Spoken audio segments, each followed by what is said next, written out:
Welcome to my channel.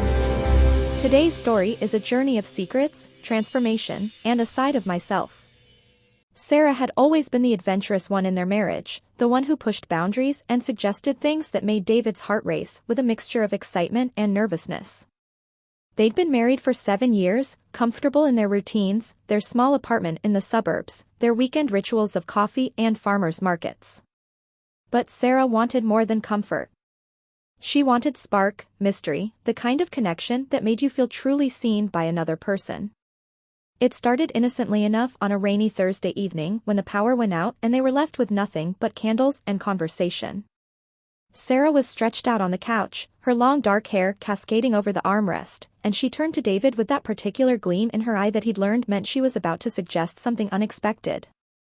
"You know what I've always been curious about," she said, her voice soft but deliberate. David looked up from his phone, the screen casting a pale glow across his face. "What's that?" he asked, though he could already sense the shift in the air between them, that electric charge that comes before someone reveals something vulnerable.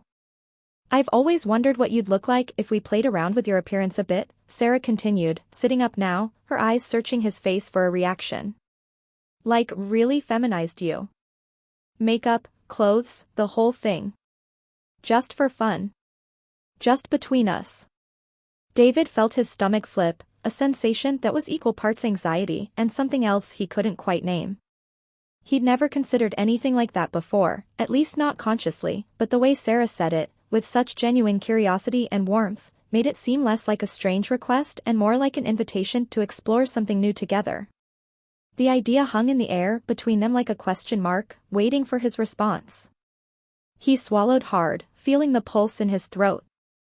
"I don't know," he said slowly, buying time to process what she was really asking. "What would that even look like?" Sarah's face lit up with excitement, the kind of pure joy that made her beautiful in a way that went beyond physical appearance. "It would just be us experimenting," she explained, moving closer to him on the couch. "I could do your makeup, maybe try some of my clothes on you, see how it feels. No judgment, no pressure. Just play." The word play echoed in David's mind, making it seem safe, temporary, reversible. And maybe that's what convinced him to nod slowly, to say okay, with a nervous laugh that betrayed how genuinely intrigued he was despite his hesitation.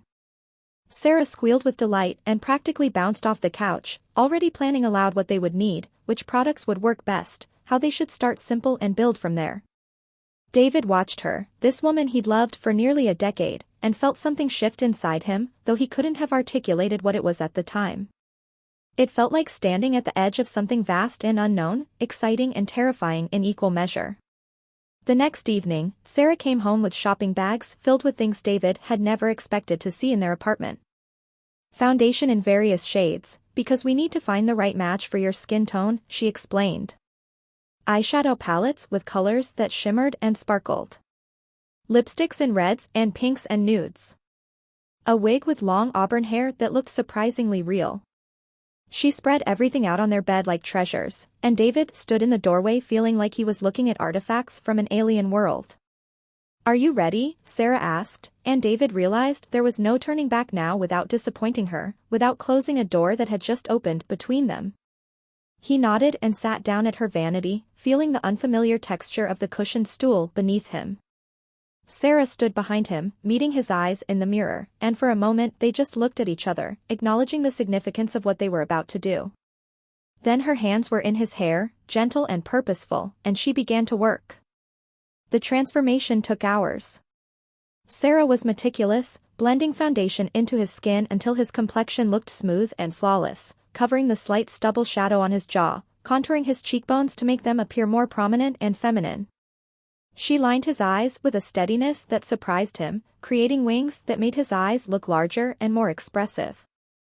Eyeshadow followed, layers of bronze and gold that caught the light when he blinked. He watched in the mirror as his face changed, as features he'd known his entire life took on new dimensions and meanings. It was disorienting and fascinating, like watching himself disappear and someone else emerge. The lipstick was the final touch on his face, a soft rose color that Sarah carefully applied with a brush, then blotted with tissue, then applied again. When she finally stepped back to let him see the full effect, David barely recognized himself. The person in the mirror looked feminine, undeniably so, with full lips and dramatic eyes and sculpted cheeks. But it was still him somehow, underneath all of it. A different version, a hidden version, but him nonetheless. "Now for the fun part," Sarah said, pulling out the wig. She positioned it carefully on his head, adjusting it until the hairline looked natural, then brushed through the long auburn strands until they fell in soft waves around his face and over his shoulders. David reached up to touch the hair, marveling at how real it felt, how the simple addition of long hair completely altered his appearance. He looked like a woman. Not just a man in makeup, but genuinely feminine in a way that shocked him. Sarah was grinning behind him, clearly thrilled with her work. "Now clothes," she announced, and led him to the closet where she'd already selected several options. They started with something simple, a soft blue dress that buttoned up the front, modest but undeniably female. David had never worn a dress before, had never felt fabric like this against his skin, the way it draped and moved differently than his usual jeans and t-shirts. Sarah helped him into it, guiding his arms through the sleeves, buttoning it up the front, then stepping back to assess. "It fits pretty well," she said, "though you're broader in the shoulders than me. But it works." She had him try on shoes next, simple flats because heels would be too much for a first time, and when David stood and looked at himself in the full-length mirror, he felt something he hadn't anticipated. It wasn't just novelty or amusement. There was a rightness to it that unsettled him, a sense of seeing himself clearly for the first time in a way he couldn't explain. Sarah came up behind him, wrapping her arms around his waist, and they stood together looking at their reflection. "You're beautiful," she whispered, and David felt tears prick at the corners of his carefully lined eyes, though he couldn't have said why. They spent the rest of the evening like that, with David in his feminine presentation. And they talked more openly than they had in months. Sarah asked him how it felt, really felt, and David struggled to find words that captured the complexity of it. "Strange but good," he finally said. "Like wearing a costume, but also like maybe it's not entirely a costume." Sarah nodded thoughtfully, not pushing, just listening. They watched a movie together, Sarah occasionally reaching over to touch his hair or straighten his dress, and David found himself not wanting the night to end, not wanting to wash off the makeup and become himself again. Except he was himself, wasn't he? That was the confusing part. When they finally went to bed that night, David spent a long time in the bathroom carefully removing all the makeup, watching his familiar face re-emerge from beneath the layers of femininity. But something had changed. He could still see traces of the other face, the feminine one, like a ghost image overlaid on his regular features. And as he climbed into bed next to Sarah, who was already half asleep, he found himself hoping they would do this again soon. They did it again the following weekend, and then the weekend after that. What had started as a one-time experiment became a ritual, something they both looked forward to. Sarah got better at the makeup with each session, learning which techniques worked best for David's features, how to make his jaw look softer, his eyes more open, his lips fuller. David got more comfortable in the feminine clothes, learning how to move in a dress, how to sit without thinking about it, how to carry himself differently. But it was more than just the external transformation. Something was shifting inside him too, something he didn't have words for yet. During the week, when he was at his job at the architecture firm, wearing his usual button-down shirts and slacks, he found himself thinking about the weekends. Not with dread or embarrassment, but with anticipation. He started paying attention to women's fashion in ways he never had before, noticing cuts and colors and styles, wondering what would look good on him. He watched makeup tutorials on his phone during lunch breaks, hiding the screen from his coworkers, absorbing information about contouring and highlighting and color theory. Sarah noticed the shift. "You're really getting into this," she said one evening as they were preparing for another transformation session. He just asked her about a specific shade of lipstick he'd seen online, whether she thought it would suit his complexion. David felt himself flush, caught between pride and shame. "Is that okay?" he asked, needing her reassurance. She smiled and kissed his cheek. "More than okay," she assured him. "I love seeing you explore this. I love that you trust me enough to be vulnerable." And he did trust her, completely, which made it possible to go deeper into the experience than he might have alone. She was his safe space, his witness, the one person who could see all of him without judgment. They started going further with the transformations. Sarah bought him breast forms, silicone prosthetics that could be attached to his chest to create the illusion of breasts. The first time he wore them, under a fitted top, David was stunned by how real they looked, how they changed his entire silhouette. He found himself standing straighter, moving differently, aware of the weight on his chest in a way that felt both foreign and natural. Sarah also started teaching him about movement and mannerisms, the subtle ways that femininity was performed through gesture and posture. Sit with your legs together or crossed, she instructed. Keep your gestures smaller, closer to your body. Tilt your head when you're listening. These tiny adjustments felt enormous to David, like learning a new language where every syllable mattered. But he practiced, and gradually it became less conscious, more intuitive. They chose a name for his feminine self. Sarah suggested several options, but the one that resonated with David was Dana. It felt close enough to David that it didn't seem like a completely different person, but distinct enough to mark the difference. When Sarah called him Dana during their sessions, something inside him responded, some part that had been waiting to be acknowledged. "Hi Dana," Sarah would say when the transformation was complete, and Dana would smile, feeling seen in a way David never quite did. One Saturday afternoon, about 2 months into their experimentation, something unexpected happened. They'd finished the transformation earlier than usual, and Sarah suggested they not just stay inside but actually go out. "Just a drive," she said, seeing David's panicked expression. "We don't even have to get out of the car. Just experience being Dana outside of these walls." David's immediate reaction was fear, a visceral terror at the thought of anyone else seeing him like this. But underneath the fear was something else, a thrill, a desperate curiosity about what it would feel like to exist as Dana in the real world.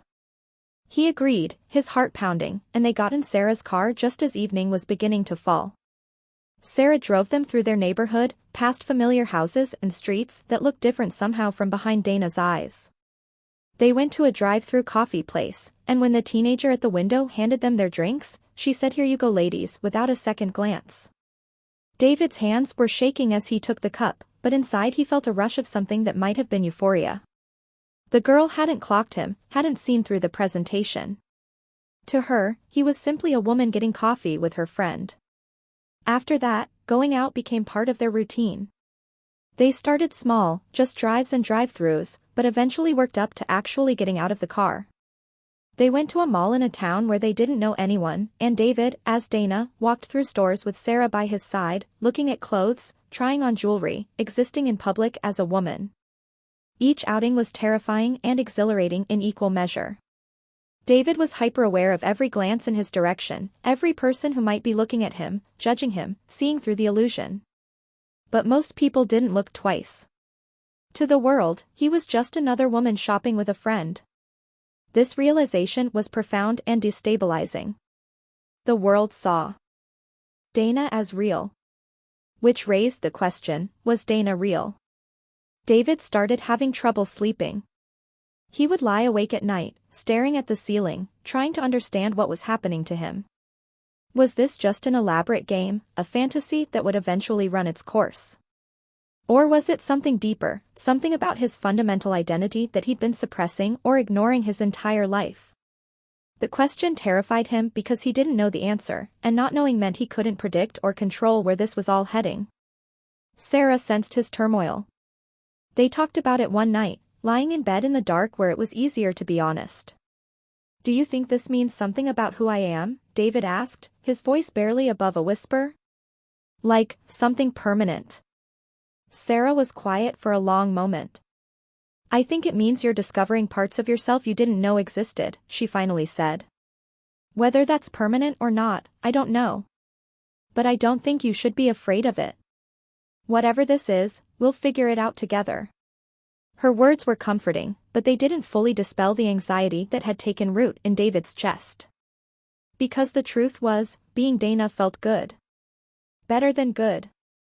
It felt like relief, like a pressure valve being released, like some deep part of him that had been clenched tight his whole life was finally able to relax. And that scared him more than anything. It happened on an ordinary Tuesday morning, 3 months into their explorations. David was in the shower, going through his usual routine, when he noticed something strange. His skin felt different, smoother somehow, especially on his arms and chest. He looked down and realized with a jolt of surprise that his body hair seemed thinner, less dense than it usually was just a few days after shaving. He ran his hand over his chest and found it almost completely smooth, just the faintest hint of stubble that should have been much more pronounced. "That's weird," he muttered to himself, but dismissed it as perhaps a trick of the light or his imagination. He'd been thinking so much about his appearance lately that maybe he was just seeing what he wanted to see. But over the next few days, it became impossible to ignore. His body hair wasn't growing back the way it normally did. The stubble on his face, which usually required daily shaving, was barely noticeable even after 2 days. The hair on his arms and legs seemed to be thinning out, becoming finer and lighter in color. David stared at himself in the mirror one morning, running his hand over his unusually smooth jaw, and felt a flutter of something between excitement and fear. This wasn't normal. This wasn't how bodies worked. You couldn't just think yourself into having less body hair. He decided not to mention it to Sarah yet, not until he was sure something was actually happening and he wasn't just imagining it. But the changes continued, subtle but undeniable. His face in the mirror started looking different even without makeup, softer somehow, the angles less sharp. His skin developed a quality he could only describe as more refined, the pores seeming smaller, the texture smoother. He caught himself touching his face constantly, checking for changes, trying to understand what was happening to him. The most dramatic change came about a week after he first noticed the reduced body hair. David was getting dressed for work, pulling on his usual clothes, when he realized his shirt felt different. Looser in some places, tighter in others. He looked down and saw with a shock that seemed to reverberate through his entire body that his chest looked different. Not dramatically, but noticeably. There was a slight swelling beneath his nipples, a softness that hadn't been there before. He reached up with trembling hands to touch the area and felt a tenderness that confirmed what his eyes were telling him. This couldn't be real. This couldn't be happening.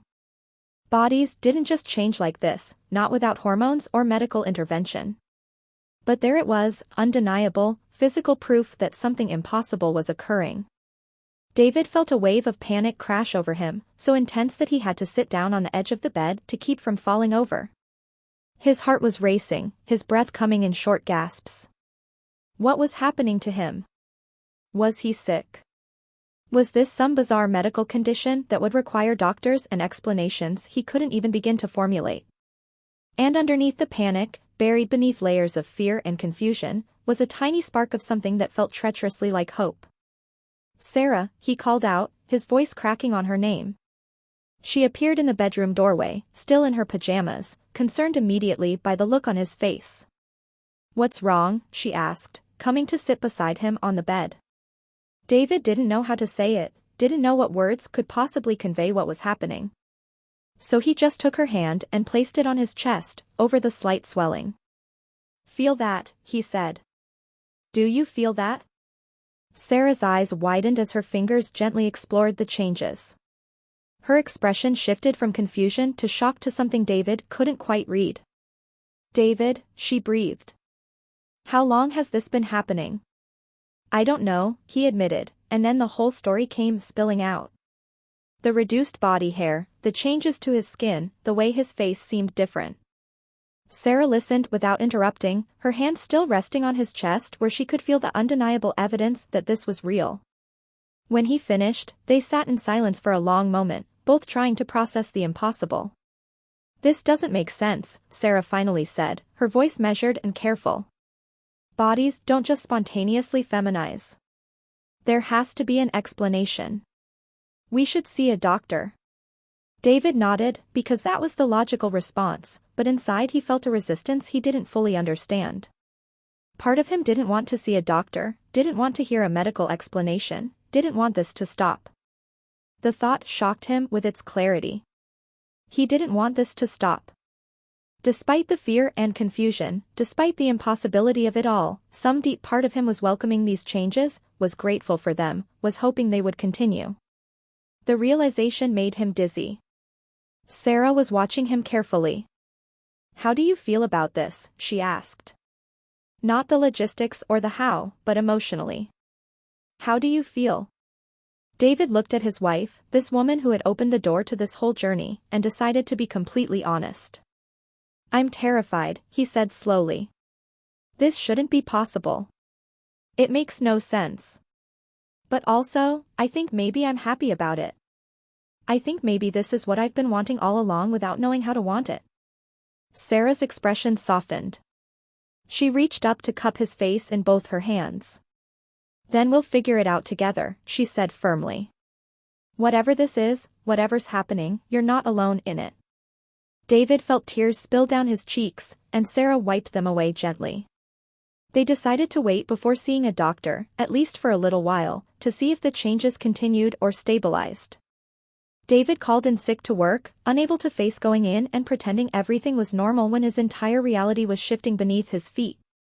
They spent the day together, talking through possibilities and fears, holding each other when words weren't enough. And through it all, David could feel the changes continuing in his body, subtle but persistent, like something inside him had been awakened and couldn't be put back to sleep. Over the next 2 weeks, the transformations accelerated.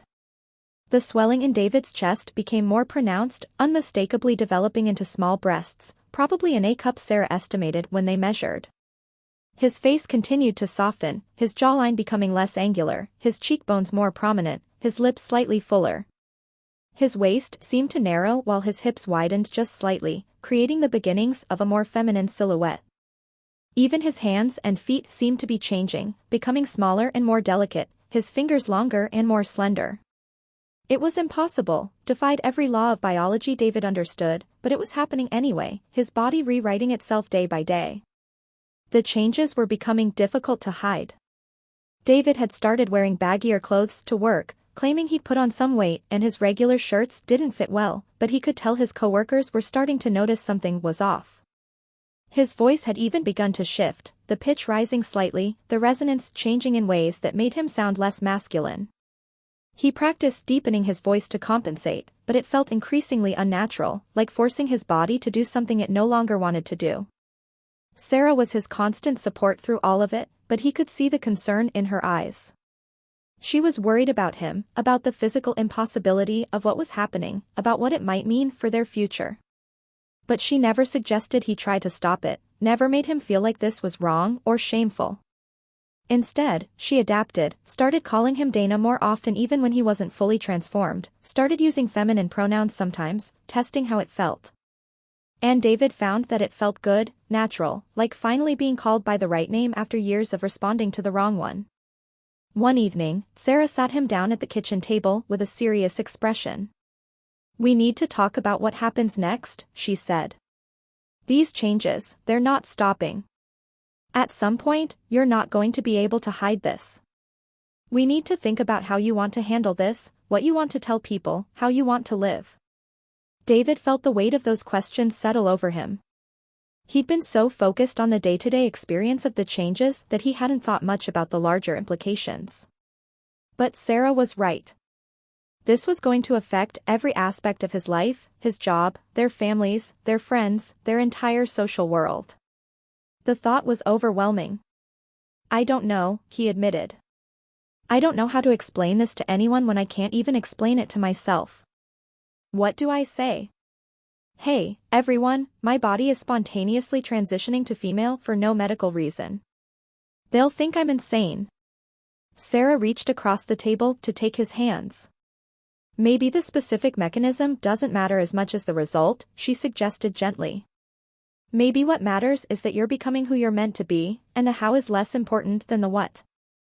David looked at her, this woman who had been his wife for 7 years, and felt a rush of love so intense it was almost painful. "Are you really okay with this?" he asked, needing to hear it again. "With me changing? With me potentially becoming a woman?" Sarah's eyes were bright with tears, but her voice was steady. "I fell in love with you," she said.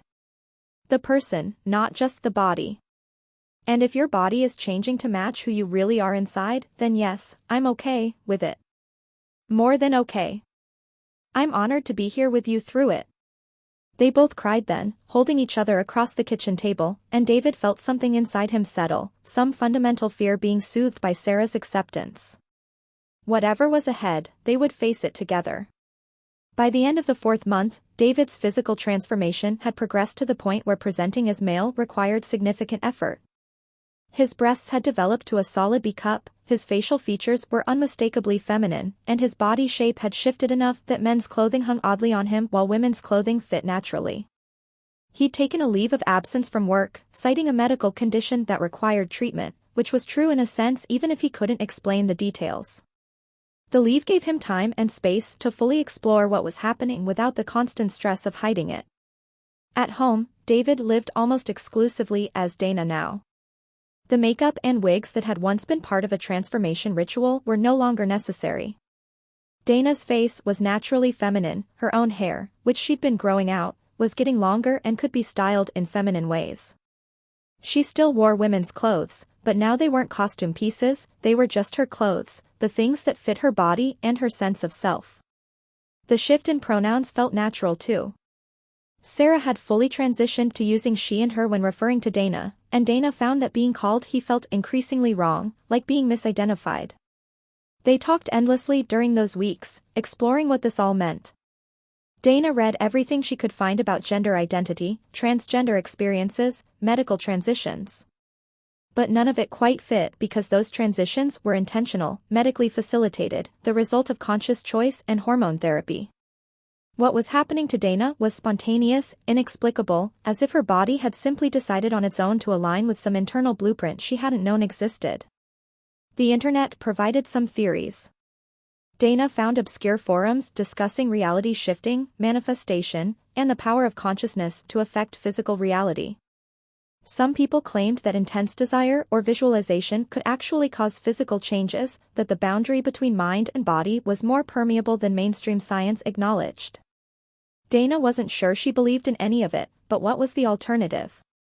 That she was experiencing a unique medical phenomenon that had never been documented. That seemed equally impossible. Sarah had a different theory. What if this was always meant to happen, she suggested one night as they lay in bed together. What if Dana was always who you were supposed to be, and the whole first part of your life as David was just the prologue? What if our playing with feminization didn't cause this, but just opened the door for something that was already waiting? The idea resonated with Dana in a way that was almost visceral. It felt true, or at least true enough. She thought back over her life as David, looking for signs she might have missed, and found them everywhere. The discomfort in male social spaces, the sense of watching masculinity from the outside rather than embodying it, the quiet envy she'd felt seeing women in beautiful clothes or makeup without understanding why she felt that way. It had all been there, buried beneath layers of social conditioning and the assumption that the body she'd been born into dictated who she had to be. Now that assumption was being proven wrong, and while it was terrifying, it was also liberating in ways Dana was only beginning to understand. The changes to Dana's voice became more pronounced, settling into a range that was naturally feminine without any effort. Her skin continued to become softer, taking on a quality that Sarah said was like porcelain, smooth and fine-grained. Even Dana's scent seemed different, less musky and more subtle, a change that surprised them both. It was as if every aspect of Dana's physicality was being rewritten, down to the most basic biological markers. The most dramatic change came one morning when Dana woke up with severe cramping in her lower abdomen. The pain was intense, unlike anything she'd experienced before, and it sent Sarah into a panic. They were about to leave for the emergency room when Dana felt something shift, an internal sensation that was impossible to describe but felt momentous. The pain subsided gradually over the next hour, leaving Dana exhausted but with an overwhelming sense that something fundamental had changed inside her body. Over the following days, they realized what had happened. Dana's body had somehow developed female reproductive anatomy. She began experiencing a menstrual cycle, complete with all the hormonal fluctuations and physical symptoms. It was medically impossible, biologically absurd, but it was happening anyway. Sarah was the one who finally said what they'd both been thinking. "You're not just becoming feminine," she said quietly. "You're becoming fully female. Like, completely." Dana nodded, unable to speak around the emotion clogging her throat. The impossibility of it all should have made her question her sanity, should have sent her running to doctors and researchers to figure out what kind of miracle or curse was unfolding. But instead, she just felt a deep sense of rightness, like puzzle pieces clicking into place. This was who she was meant to be. This was what her body had been trying to become all along. They celebrated that evening in their own quiet way, with good food and wine and long conversations about the future. Because now they really did have to think about the future, about how Dana would re-enter the world, what name she would use legally, how they would explain this to family and friends. The practical considerations were daunting, but they approached them together, making lists and plans, researching legal name changes and gender marker amendments even though Dana's situation didn't fit any standard process. Sarah suggested they document the journey, keep a record of the transformation. Dana was hesitant at first, uncomfortable with the idea of evidence that could somehow be used against her. But Sarah's reasoning made sense. This is unprecedented, she argued. Someday, you might want to remember exactly how this happened. Or maybe your story could help someone else who experiences something similar. So Dana started keeping a detailed journal, writing down every change she noticed, every feeling and fear and moment of joy. The act of writing became therapeutic, a way to process the enormity of what was happening. And Sarah took photos, documenting the physical changes in a way that was clinical but also tender, capturing Dana's evolution from David into the person she was becoming. One Saturday afternoon, about 5 months into the transformation, Dana made a decision.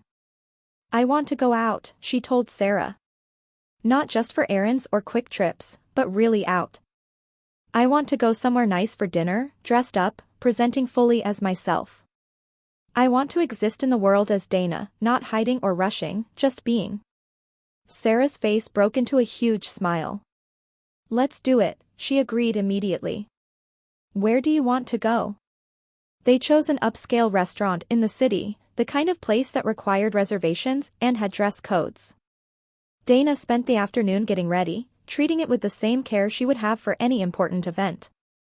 She chose a deep green dress that hugged her new curves, paired with heels that Sarah had taught her to walk in. She did her own makeup now, no longer needing Sarah's expertise, applying it with a practiced hand that created a look that was elegant and understated. Her hair, now shoulder length, was styled in loose waves. When she looked at herself in the mirror, Dana saw a beautiful woman looking back, and for the first time in her life, the reflection matched how she felt inside. They drove into the city as the sun was setting, and Dana felt butterflies in her stomach that had nothing to do with fear and everything to do with anticipation. This felt like a debut, like stepping into her real life after years of rehearsal. The restaurant was busy, filled with well-dressed couples and the soft murmur of conversation. The hostess greeted them with a warm smile and led them to their table without any hint of judgment or suspicion. To everyone there, Dana was simply a woman out to dinner with a friend. They ordered wine and studied the menus, and Dana felt herself relax into the experience. She belonged here. She had as much right to exist in this space as anyone else.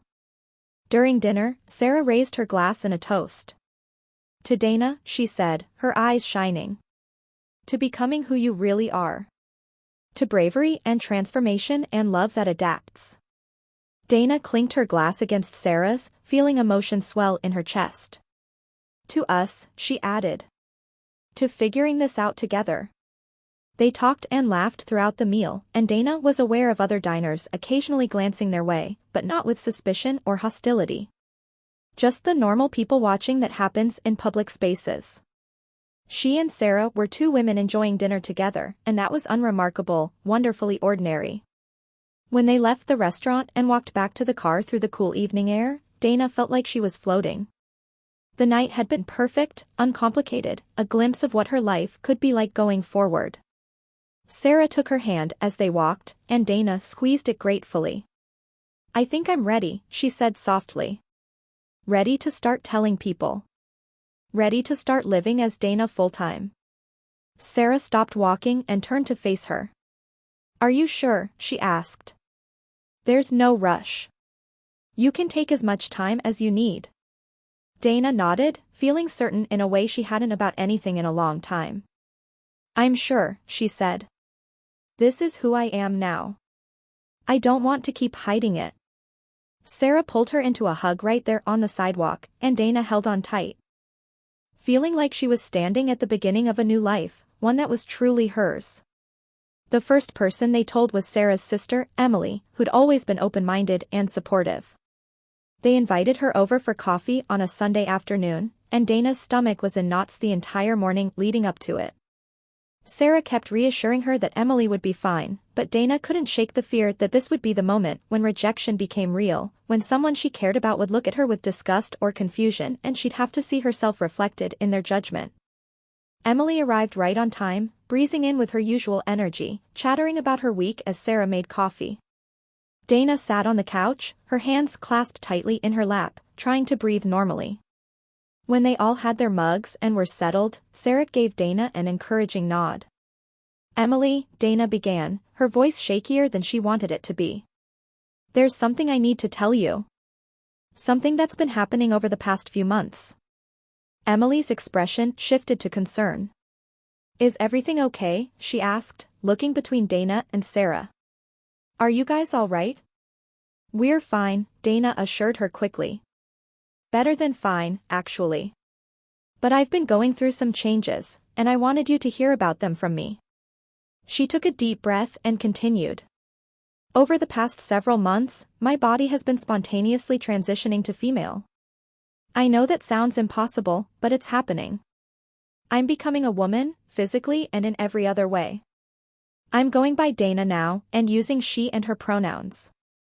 I'm still the same person you've known for years, but I'm also different. I'm finally becoming who I really am." Emily was quiet for a long moment, her eyes wide with surprise, but not, Dana was relieved to see, with horror or rejection. "That's, wow," Emily finally said. "I mean, that's incredible. How is that even possible?" "From a medical standpoint, I have no idea," Dana admitted. "It just started happening after Sarah and I had been exploring feminization, and it's continued until now I'm essentially fully female.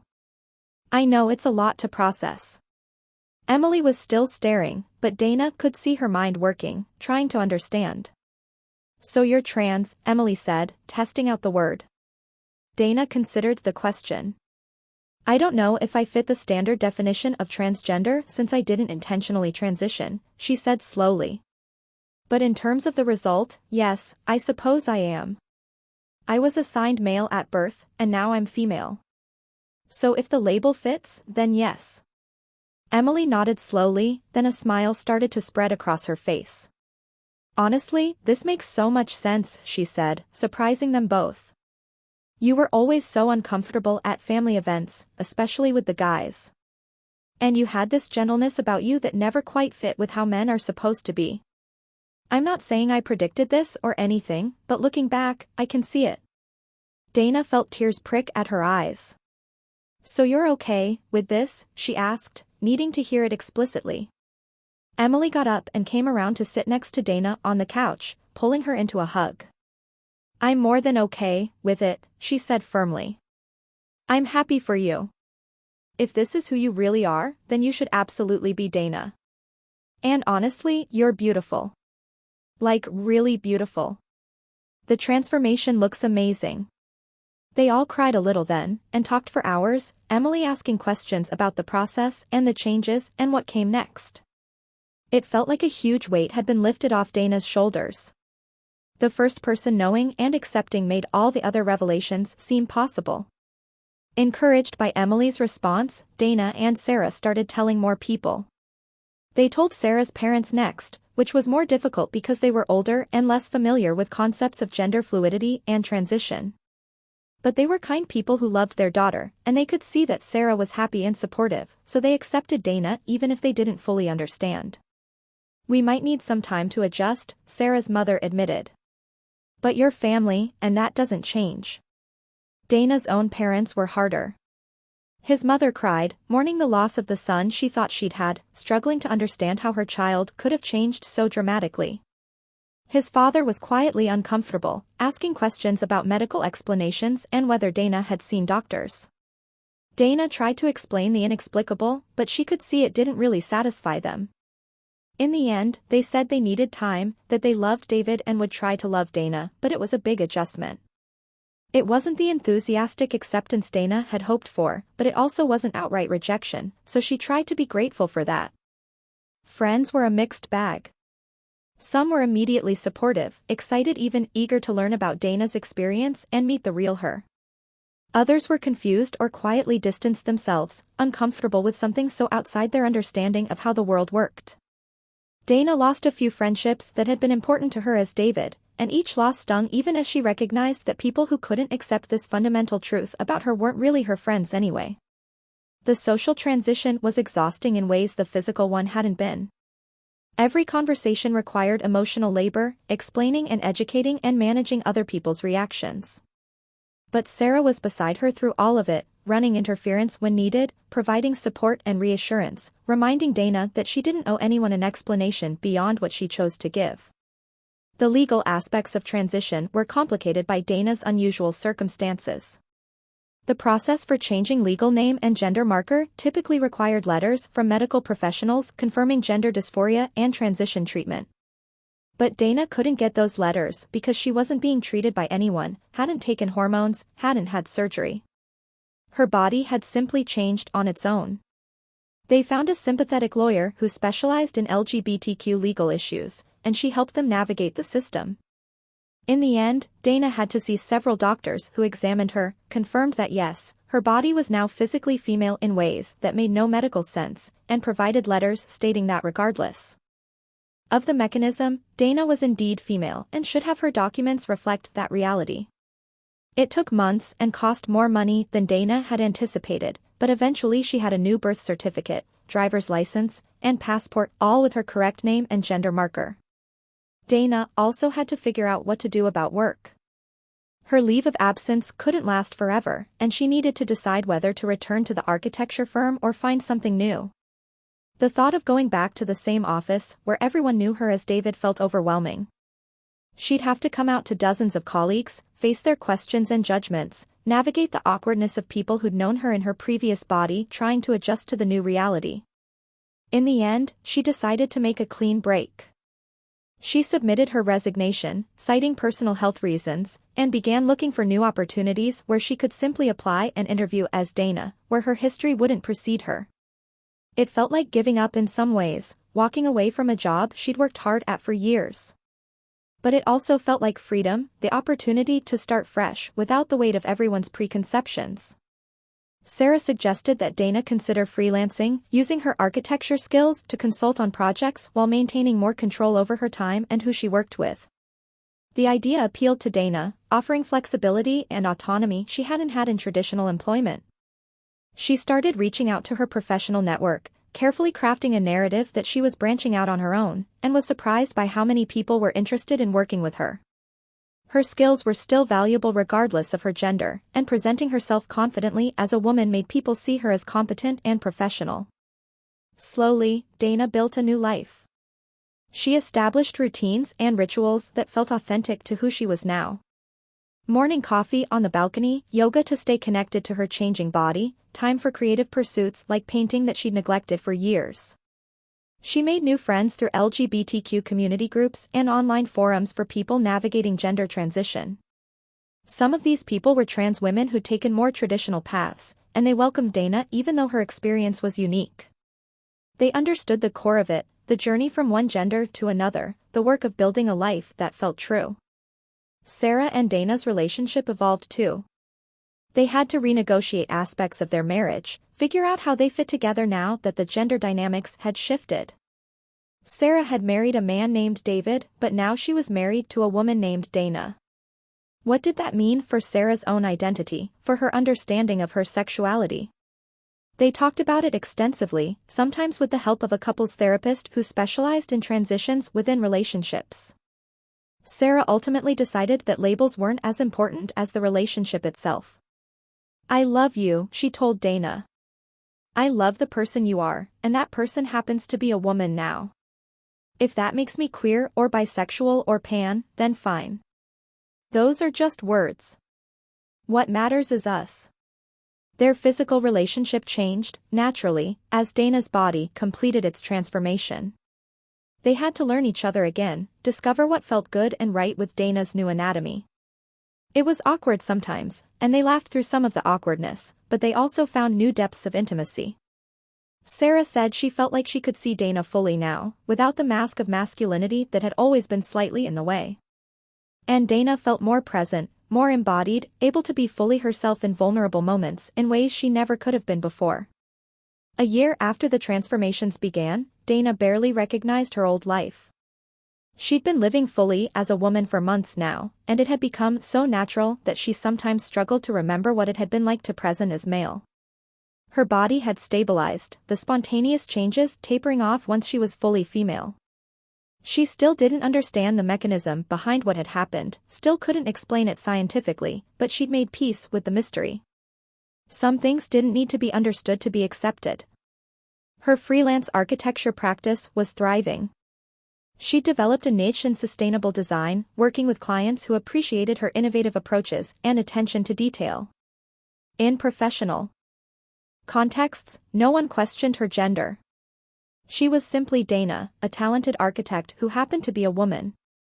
The disconnect between her ID that said female and the records that somewhere in a database still had her listed as David at birth didn't matter in day-to-day life. She was who she presented as, and the world accepted that presentation. Sarah had started a blog documenting their journey, with Dana's permission. She wrote honestly about the challenges and joys of supporting a partner through transition, about her own evolving understanding of sexuality and identity, about the ways love could adapt and deepen through unexpected changes. The blog developed a small but dedicated following, and they received messages regularly from other couples navigating similar situations. Knowing that their story could help others gave meaning to everything they'd been through.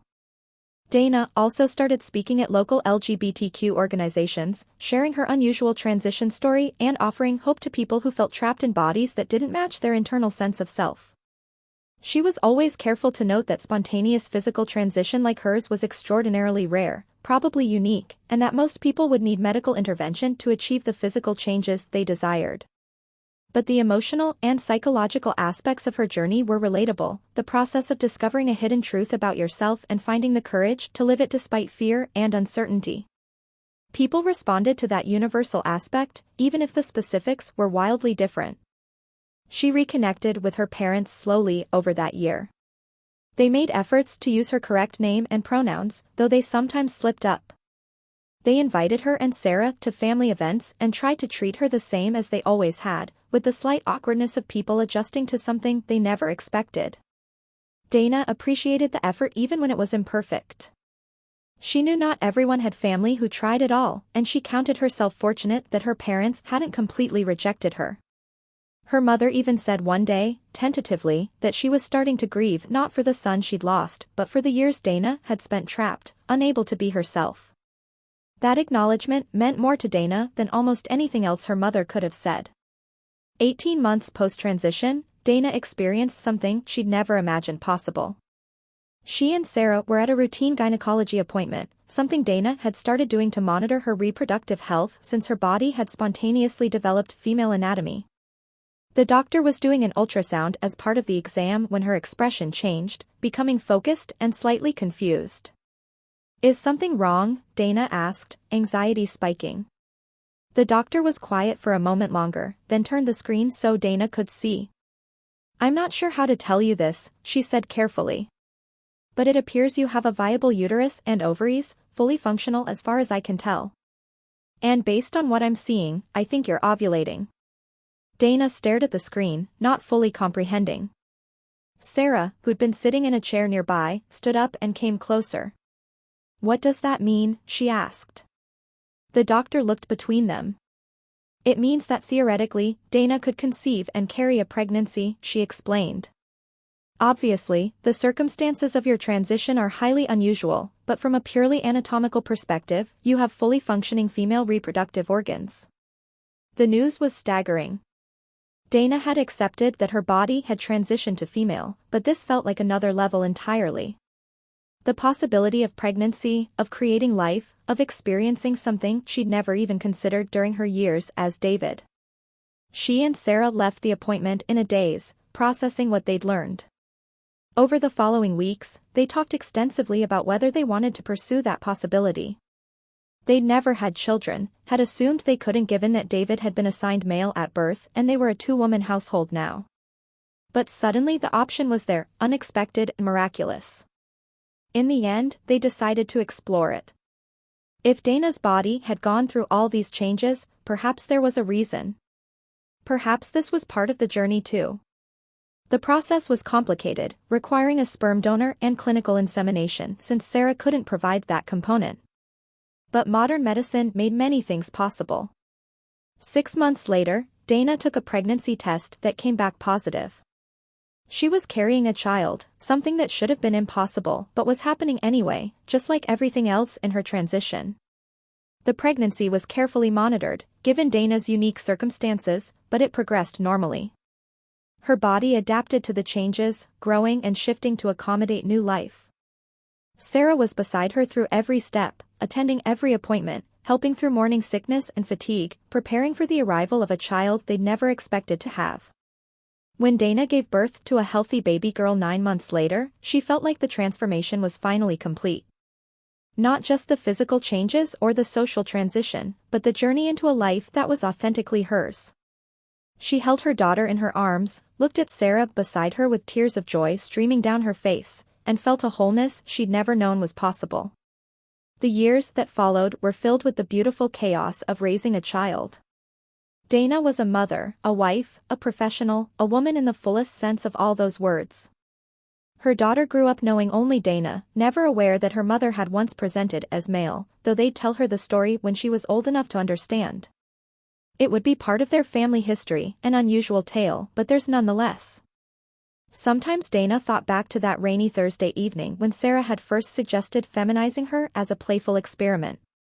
If someone had told her then where that suggestion would lead, she never would have believed it. The transformation from David to Dana, from man to woman, from playing with identity to embodying it fully, had been the most terrifying and wonderful journey of her life. She'd discovered truths about herself she hadn't known existed, had experienced changes that defied explanation, had built a life that felt real in ways her old life never had. The mystery of why and how it happened remained. Doctors had studied her case, written papers about it, proposed theories ranging from extreme psychosomatic response to some unknown hormonal condition to possibilities that bordered on the metaphysical. But no one could definitively explain how a person's body could spontaneously transition without medical intervention, completely and functionally becoming another sex. Dana had stopped needing an explanation. What mattered was that it had happened, that she was Dana, that her life was rich and full and authentic. She'd been given an extraordinary gift, even if it had come wrapped in confusion and fear.